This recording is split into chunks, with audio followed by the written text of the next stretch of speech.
All right, moving on to other news. U.S. President Donald Trump will meet Arab leaders on Tuesday on the sidelines of the 80th UNGA in New York. And according to Arab officials, the talks between Trump and the Arab leaders will focus on finding a pathway to end the war in Gaza, which is now nearing its second year. Leaders from Saudi Arabia, the United Arab Emirates, Qatar, Egypt, Jordan and Turkey have been invited. The White House has signaled that Arab states may be asked to contribute to a stabilization force that could take over in Gaza once Israeli troops withdraw. The president will also be hosting bilateral meetings with the UN Secretary General and the leaders of Ukraine, Argentina, and the European Union. The president will also later in the day hold a multilateral meeting with Qatar, the Kingdom of Saudi Arabia, Indonesia, Turkey, Pakistan, Egypt, the UAE, and Jordan. After these important meetings, the president will attend a reception tomorrow night with more than 100 world leaders before returning to Washington, D.C. The Arab leaders are expected to demand that Trump should press the Israeli Prime Minister Benjamin Netanyahu to halt the offensive in Gaza and also drop annexation plans in the West Bank. The UAE has already warned that annexation could collapse the Abraham Accords, which are Donald Trump's key foreign policy achievement from his first presidential term.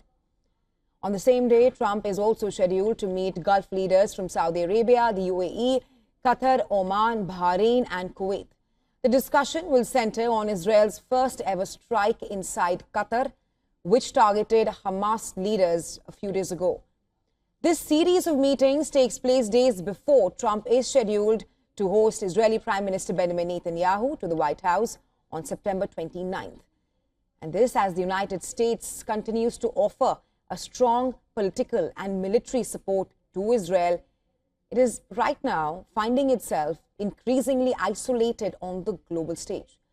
While Washington remains firmly behind its key ally, Israel, many nations have voiced growing concerns and opposition to Israel's ongoing military campaign in Gaza. The United Nations Security Council will also hold a briefing on the situation in West Asia, including the Palestinian question. The meeting will take place on the first day of the general debate of the 80th session of the UNGA. The meeting will take place amid several significant developments, including Israel expanding its operation in Gaza City, a failure by the Security Council to adopt a draft resolution on the situation in Gaza that's due to a U.S. veto. Not just that, also declarations on recognition of the state of Palestine by various UN member states. And well, for more on this and what's lined up in New York, our correspondent Susan Tehrani has sent us this report. The United Nations marks its 80th anniversary this week as world leaders converge on New York for the General Assembly. But the mood is grim. Wars in Ukraine, Gaza, and Sudan dominate the agenda, while the organization faces a budget crunch and questions over its relevance. Diplomats now wonder whether the United Nations is in freefall, with its humanitarian work threatened by cuts and donor fatigue. Still, the gathering, often called the World Cup of Diplomacy, brings together more than 140 leaders, including from the United States, Russia, China, and across the Middle East, in a rare moment of global focus. As one diplomat told WION, if not at the UN, then where? Susan Tehrani reporting from New York for WION World as One.